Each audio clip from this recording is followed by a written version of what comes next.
দুলার কাছ থেকে টাকা আদায় করার জন্য এত তোড়জোড়, কিন্তু দুলার পক্ষ থেকে টাকা বের করাতেছে না।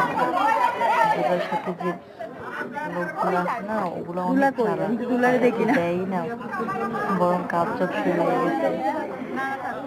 অনেক কষ্ট করে আমাদের পক্ষের মেয়েরা, মানে দুলার শালীরা অনেক কষ্টে কিছু টাকা বের করতে পারছে।